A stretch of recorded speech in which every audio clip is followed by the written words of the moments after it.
L'entretien de la semaine sur Cam News 24 et ITFM Radio. Madame, Monsieur, bienvenue à tous. Pour ce numéro, nous recevons un jeune dont la voix compte et dont la parole porte. Aboubakar Aladi, président de l'association des jeunes du Septentrion, est notre invité. Avec lui, nous allons faire le tour des différentes préoccupations des jeunes sur plusieurs plans, politiques, économiques, sociales, culturels, sportifs, bien évidemment pour comprendre les motivations, pour comprendre les enjeux pour lesquels les jeunes, et précisément ceux du Septentrion, sont confrontés.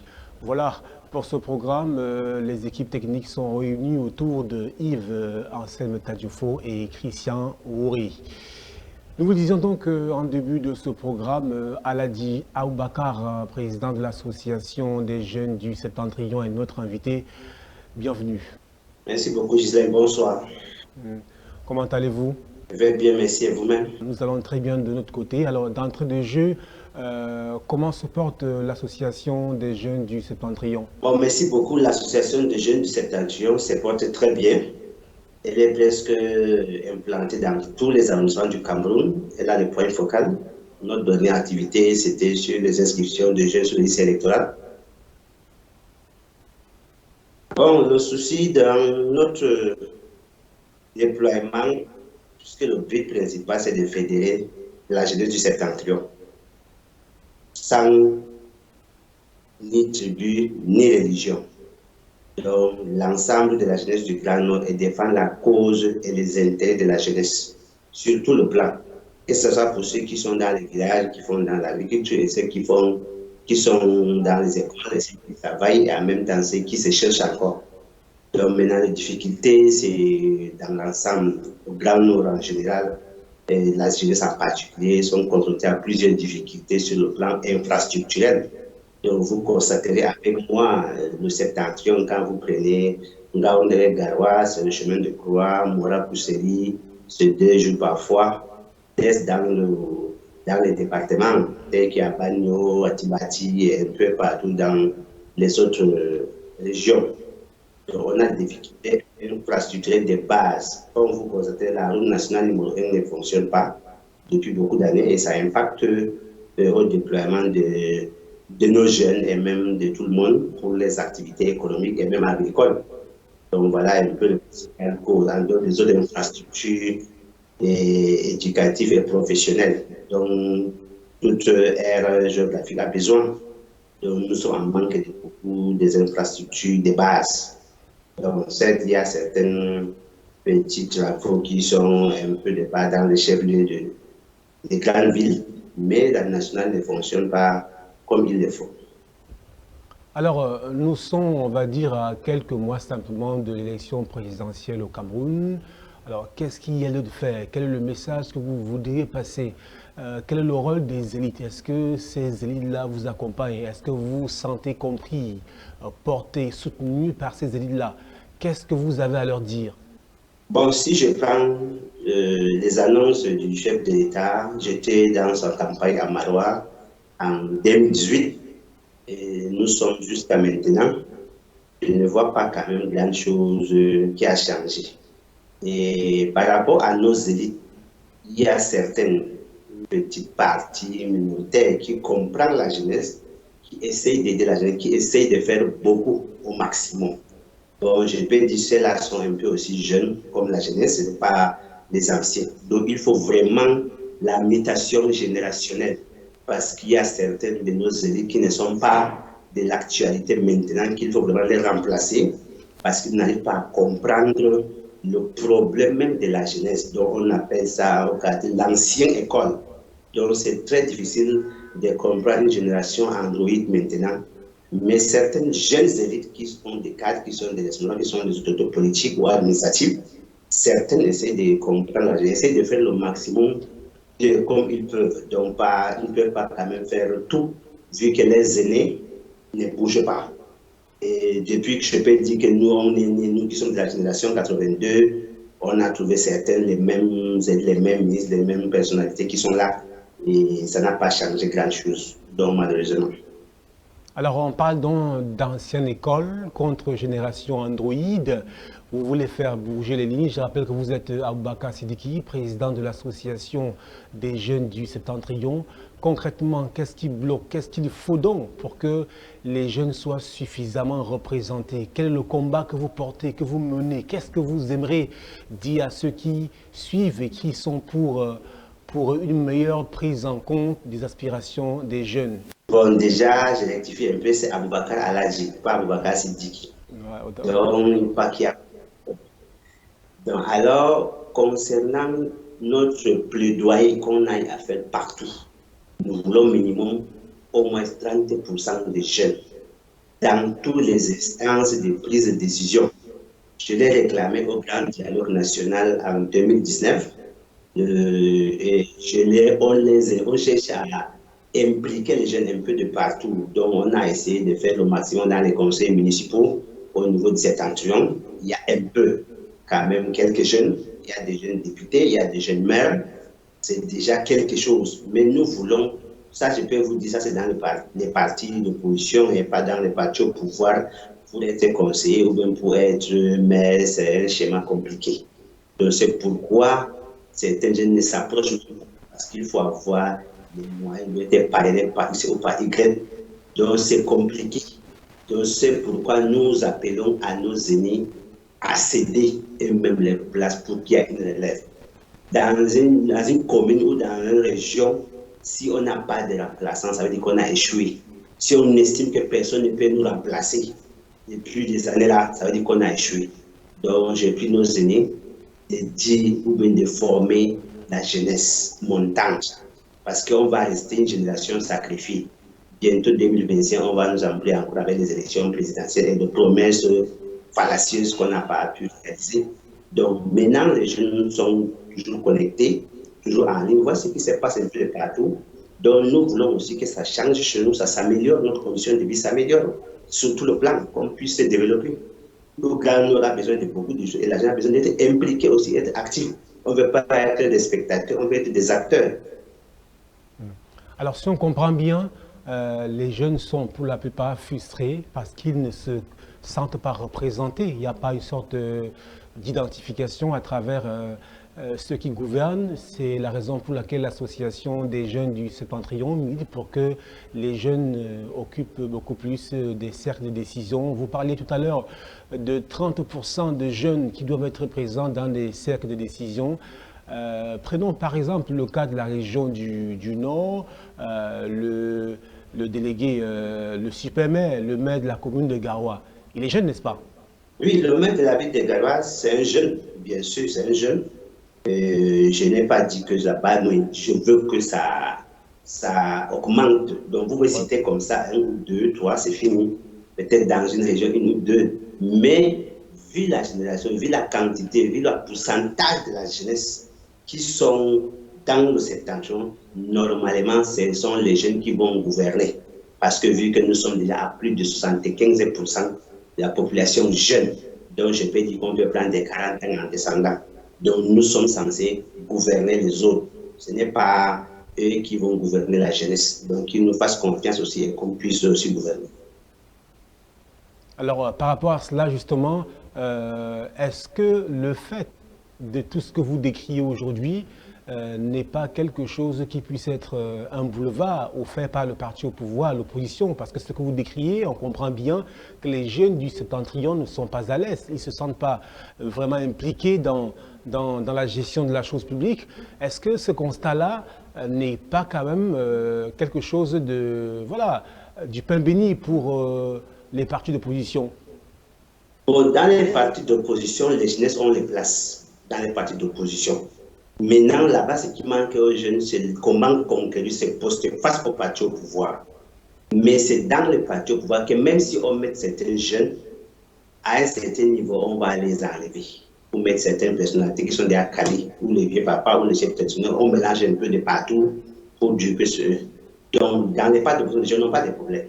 Tous les partis d'opposition confondus qui sont dans le Grand Nord, même ceux de majorité présidentielle, les jeunes sont impliqués partout. Vu que dans le Grand Nord, la jeunesse est tellement impliquée dans la politique, la jeunesse fait vraiment la politique. Donc, c'est pourquoi, au niveau des partis au pouvoir, à un certain niveau, on les bloque. Même si on intègre quelques jeunes juste pour la représentation, deux ou trois, mais ces jeunes-là, pour devenir conducteurs, même dans l'exécutif ou même quatrième adjoint, ce n'est pas du chocolat. Voilà. On les laisse conseiller municipaux point bas. Même dans les commissions, par exemple, même présenter une commission quelconque à la mairie, c'est difficile. Vous êtes sur Cam News 24 et ITFM Radio. Le programme, c'est Entretien à bâton rompu. Nous avons comme invité de cette édition Aboubakar Aladi. Il est le président de l'association des jeunes du Septentrion. C'est une voix qui compte et une parole qui porte véritablement. Alors, Aboubakar l'a dit, tout à l'heure, vous parliez justement des jeunes qui sont bien conscients dans le Grand Nord de ce que la politique est quelque chose d'important, finalement. Mais qu'est-ce que vous leur dites pour qu'ils puissent franchir le pas et vraiment, quelle est la plus-value, quel est le message fort que vous voulez leur donner pour qu'ils puissent transcender et finalement capitaliser cela pour avoir les places qui leur reviennent finalement de manière à jouer pleinement leur rôle, à être suffisamment représentés dans les différentes institutions, qu'elles soient locales ou fédérales. Qu'est-ce que vous leur dites? Quel est votre cheval de bataille? Notre cheval de bataille, c'est de continuer à travailler sur le terrain parce que nous voulons une masse critique de la jeunesse qui sont vraiment inscrits sur les listes électorales. Qu'est-ce que vous leur dites pour qu'ils puissent franchir le cap, pour vraiment avoir des rôles importants, d'être pris en compte de la gestion des affaires de la cité? Au niveau régional, par exemple, qu'est-ce qu'il faut? Quel est ce supplément d'âme qu'il faut pour que les jeunes se sentent concernés, pour qu'ils soient au cœur, au centre de la gestion des affaires, ne serait-ce qu'au niveau régional et ou encore au niveau communal? C'est de s'inscrire massivement et aller voter massivement. Donc là, le moment venu, on peut décider le choix de voter la liste des jeunes ou bien les listes des jeunes. Donc, si on est vraiment inscrit. Parce que les aînés ne peuvent pas laisser. On connaît comment ça fonctionne. Malgré que certains peuvent dire, d'autres ne peuvent pas laisser l'opportunité aux jeunes pour les investir dans des postes de prise de décision au niveau local, que ce soit les maires, les députés ou bien les sénateurs. Donc, la seule chose, qu'on soit vraiment inscrit massivement et qu'on peut changer la tendance et balancer la situation, peu importe là où ça va arriver, on peut changer quand même quelque chose. Car Aladi, on vous a suivi, vous avez pris part au grand dialogue national en tant que l'un des représentants de la jeunesse à ce niveau.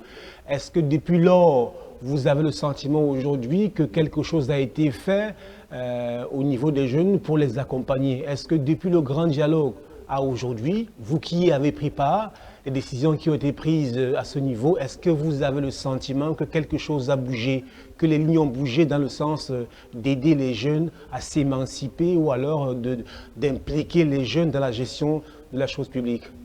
Bon, depuis la prise de parole au grand dialogue à la commission de la décentralisation, c'est que je sais qui a changé, c'est qu'on a fait élire les maires de la ville, les conseils régionaux. Et bon, le cas de l'extrême nord, on a commencé à reconstruire l'extrême nord un peu, mais l'implication proprement dite des jeunes, pas vraiment en tant que telle. Vous êtes à Ngaoundéré, c'est bien ça, dans la région de l'Adamawa.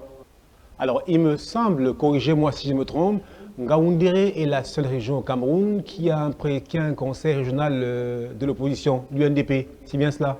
Oui, c'est bien cela, puisque Ngaoundéré, c'est l'UNDP qui est parti au pouvoir dans la ville. Donc, l'UNDP est dans l'opposition dans la ville de Ngaoundéré parce que les communes, la majorité sont contrôlées par l'UNDP jusqu'au conseil régional, jusqu'au maire de la ville. Donc, c'est pourquoi c'est une ville qui est très active dans la politique. Vous y êtes sur le terrain en train de travailler, en train de sensibiliser, en train d'appeler vos compatriotes à penser à l'échéance de 2025, à se dire voilà, nous devons aller en rang serré, nous devons nous inscrire massivement, parler d'une seule voix et réclamer effectivement ce qui nous revient de droit. C'est bien cela? Naturellement, parce que les jeunes, on fait que les appeler à s'inscrire massivement, à continuer à s'inscrire pendant qu'on va ouvrir encore en janvier, pour qu'on ait vraiment le maximum des inscrits. Est-ce que depuis que vous travaillez sur le terrain, vous incitez les jeunes à aller s'inscrire massivement sur les listes électorales? Est-ce que ces jeunes-là vous écoutent? Est-ce qu'ils vous suivent? Avez-vous le sentiment que votre parole, elle est comprise? Est-ce qu'ils comprennent les grands enjeux? Ou alors, il y a autre chose? Est-ce qu'ils comprennent la pertinence de ce devoir civique à accomplir là? Bon, depuis que j'ai pris conscience, je n'ai jamais vu les jeunes s'enduire vers les camps pour aller s'inscrire dans tous les villages et dans toutes les blouses du Grand Nord. Je dis, je peux vous rassurer, 90% des jeunes dans le Grand Nord ont déjà les cartes d'électeurs, 90%. Ça va donc être un rendez-vous vraiment exaltant en 2025.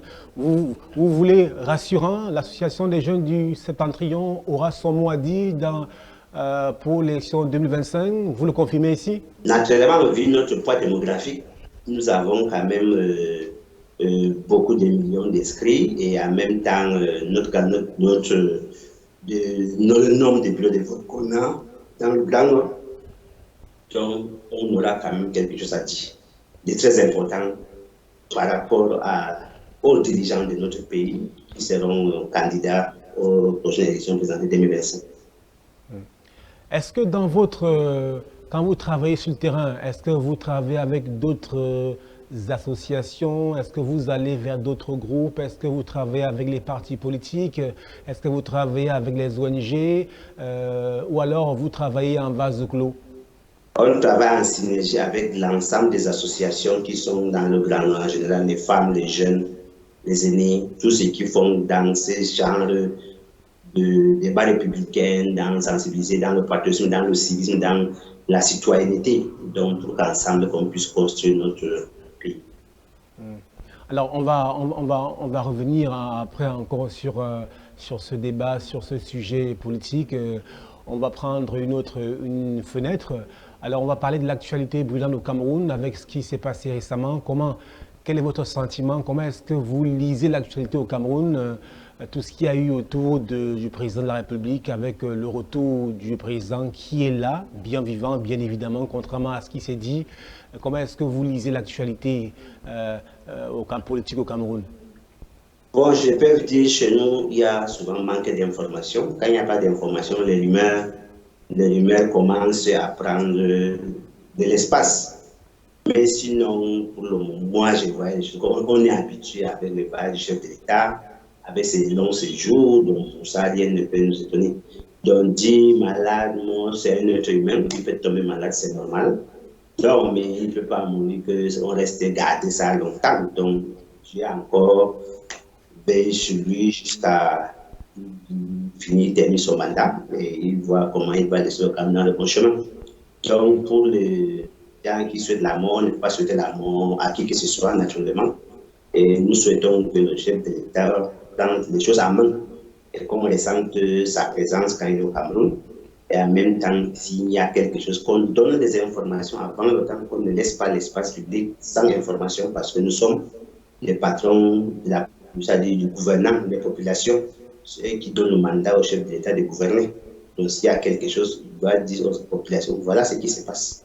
Donc, c'est le manque d'informations qui a fait le lumière sur la situation du chef de l'État. Alors, Aboubakar l'a dit, le président est de retour et cela se voit ces jours-ci avec une série de décrets qui sont signés au niveau de l'organisation, la réorganisation de l'armée, au niveau de la police, au niveau du budget 2025, au niveau de la fonction publique avec l'assainissement du fichier solde. Est-ce que cela vous parle? Bon, pour le moment, moi, ce qui me parle, c'est que les choses bougent sur le terrain des activités. Moi, ce qui m'intéresse, c'est que le chef d'État mette la pression qu'on réhabilite la route de Garoua et Mora Kousseri. On sent qu'il est là parce qu'il a donné les promesses là depuis longtemps. Et on a ces difficultés. On sent que dans le reste de l'affaire des postes, machin de nomination, ce n'est pas ça qui est important. On va parler de toute autre chose qui défraie l'actualité aujourd'hui. C'est une vidéo en circulation dans les réseaux sociaux depuis mercredi dernier. Elle ne vous a pas échappé, bien évidemment. Il s'agit de la vidéo dans laquelle l'artiste Longue Longue est torturé, massacré dans les geôles de la sécurité militaire dans la région du littoral. Quel est votre sentiment après avoir sûrement regardé cette vidéo? Qu'est-ce que cela suscite en vous? Dans mon sentiment, je suis contre la torture et la violence. Nous sommes dans un pays de droit bien organisé. Il peut y avoir des problèmes, mais on peut passer par la justice normalement et gérer la situation. On n'a pas besoin de revenir à ce genre de comportement encore avec des artistes, avec des personnalités publiques. Et je peux dire ça nous ramène le Cameroun en arrière et surtout aux yeux de la communauté internationale. On ne peut pas imaginer des choses comme ça dans notre pays. Il y a plusieurs canaux juridiques avec lesquels on peut encadrer et gérer nos problèmes. Pas besoin de courir encore. Même dans les écoles, on ne fait pas les enfants. Combien de fois dans nos unités de sécurité, on peut bien gérer toutes les situations sans besoin de fouetter. Le programme, c'est Entretien à bâton rompu sur CamNews 24 et ITFM Radio avec le président de l'association des jeunes du Septentrion, Aboubakar Aladji, est bien évidemment notre invité. Alors, une autre préoccupation qui nous vient à l'esprit, c'est celle de savoir, on va revenir en politique, pour vous demander justement, depuis combien de temps est née l'association des jeunes du Septentrion? Depuis 2013. Depuis 2013, depuis l'institution du Sénat au Cameroun, si mes souvenirs sont exacts. Exactement. Alors, quels sont vos faits d'armes? Qu'est-ce que l'association des jeunes du Septentrion a eu à faire sur le terrain? Et qu'est-ce que vous entreprenez, qu'est-ce que vous entrevoyez de faire? Toujours dans le sens de conscientiser, d'amener les jeunes à se prendre en main. On a organisé des forums de jeunes du Septentrion partout dans le Grand Nord, à Yaoundé. On a participé à beaucoup de colloques, on a fait beaucoup de séminaires, on a participé au Grand Dialogue National. On pense à participer à la citoyenneté, au civisme, au patriotisme.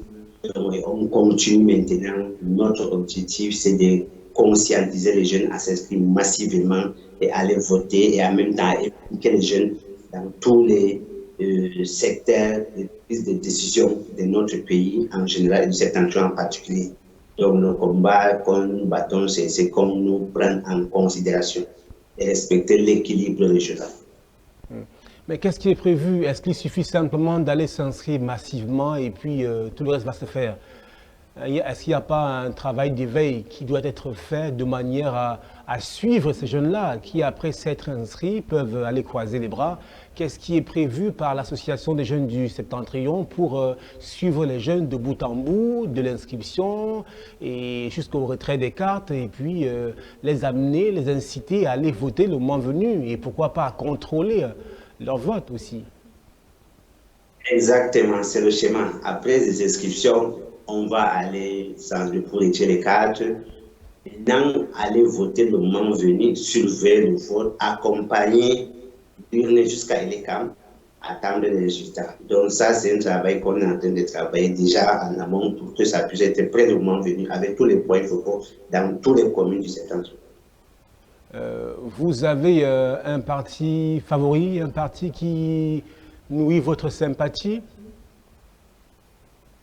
Bon, pour le moment, on n'a rien. On a le moment venu, on va se décider sur lequel on peut se baser. Ok. Alors, parlons de toute autre chose à présent, de sport et de football précisément. Alors, comment appréciez-vous les performances des Lions indomptables du Cameroun? Un peu détente. Bon, naturellement, ça a beaucoup changé. C'est que les Camerounais, c'est le résultat, c'est le but qu'on a besoin. Et depuis qu'on a commencé à gagner, bon, c'est parti et tout le monde sont d'accord. Donc, ma vie, c'est pas comme il peut. Dès qu'on gagne, il n'y a pas de problème. C'est quand on va commencer à ne pas gagner, c'est là où les problèmes vont recommencer. Oui, mais est-ce qu'au-delà du fait que le Cameroun gagne, vous sentez cette équipe, est-ce qu'elle vous émeut lorsqu'elle joue? Est-ce que vous sentez qu'il y a quelque chose qui jaillit quand elle se met en branle? Oui, pour le moment, on garde espoir. Quand ils sont bien venus, ça passe, il n'y a pas de souci. Il y a des jeunes qui montent, il y a les aînés qui battent, donc ça essaie d'aller. Pour le moment, c'est bon. Et le climat autour et au sein des Lions indomptables, il vous parle? Bon, le climat qui s'est passé, il y avait le problème de respect des tests de règlement intérieur qui est entre la tutelle et la FECAFOOT. Bon, si je comprends bien, les autorités du pays ont pris des dispositions pour que les deux s'entendent. On a vu les images et tout se passe bien pour le moment. Alors, on va sortir de ce programme avec vous, Aboubakar Aladji. en revenant dans la sphère politique et en vous posant une préoccupation. Nous sommes à quelques mois simplement de l'échéance de 2025. Les promesses n'ont pas été tenues par le passé, vous l'avez dit, parce que la route Ngaoundéré-Gawa, par exemple, est un parcours du combattant. Moradabanga, c'est vraiment pas praticable. Qu'est-ce que vous avez envie de dire aux autorités politiques et voilà aujourd'hui par rapport à l'échéance de 2025 qui arrive? Qu'est-ce que vous leur dites par rapport justement à ces situations-là, à ce que vous vivez, aux promesses non tenues? Qu'est-ce que vous leur dites cette fois-ci? Ce que j'ai envie de dire, quand on prend de 2018 à 2025, les états de ces deux routes que vous avez cités là sont dans le même état que maintenant. Donc, si ne serait-ce que les deux axes-là peuvent être réhabilités, on peut dire qu'on a eu quelque chose de ce septennat. Mais si ce n'est pas réhabilité jusqu'à 2025, nous, le blanc, on est perdant sur tout le plan. Parce qu'on est déjà pauvre, il n'y a rien. Maintenant, l'économie ne fait que finir. Vous avez vu beaucoup de camions de nos commerçants sont engloutis dans les pluies, dans la boue, dans la rue de Boussédi et comme ça. Donc, on souhaite que l'État accélère, comme ils font souvent, les marchés en procédure d'urgence et que mobilise les matériels qu'on puisse goudronner ces deux axes. Est-ce que ce qui est fait déjà ne vous parle pas? On a dit par exemple que le ministre des Travaux publics était sur le terrain, il y a des choses qui se font, c'est pas encore ça. On dit qu'il y a des contrats, on va travailler, on étudie la question. Je pense qu'il y a un tronçon qui a peut-être été légèrement bouché. Est-ce que ce qui est fait, est-ce que vous entrevoyez d'ici là une issue favorable ou heureuse? À l'instant où nous parlons, il n'y a rien sur le terrain. Donc nous souhaitons et nous espérons qu'ils peuvent opérer le miracle et mettre le moyen et le matériel pour le réhabiliter. Le ministre a beaucoup parlé dans cette histoire, les projets, les programmes, les réunions, les machines. Nous voulons seulement les points. Aboubakar l'a dit, vous êtes notre invité. Alors, un dernier mot à l'endroit des jeunes qui vous écoutent aujourd'hui, de Ngaoundéré à Gawa, en passant par Maroua et même dans tout le Cameroun. Quel est le mot de fin? Qu'est-ce que vous dites à ces jeunes-là qui vous écoutent par rapport à leur bien-être? Le mot de fin, c'est que je peux dire à la jeunesse, c'est de rester mobilisé, de rester dans l'esprit du patriotisme et de la paix, et en même temps de la non-violence et de vaquer librement et surtout préparer 2025 dans la sérénité et dans le respect des règles de notre loi de la République jusqu'à l'aboutissement du processus pour qu'il y ait quelque chose de nouveau. Voilà, madame, monsieur, c'est la fin de ce programme entretien sur ITFM 103 et CAMnews 24 avec le président de l'association des jeunes du Septentrion, Aboubakar l'a dit. Merci d'avoir été des nôtres et on reste ensemble. Merci. Merci beaucoup, c'est moi qui vous remercie. C'était donc un entretien sur CAMnews 24 et ITFM Radio avec, nous vous le disions, le président de l'association des jeunes du Septentrion, Aboubakar l'a dit. Ce programme a été réalisé par Yves-Anselme Tadioufo, assisté de Christian Wouré. Nos programmes se poursuivent sous la supervision de Dieu le Créateur. Au revoir.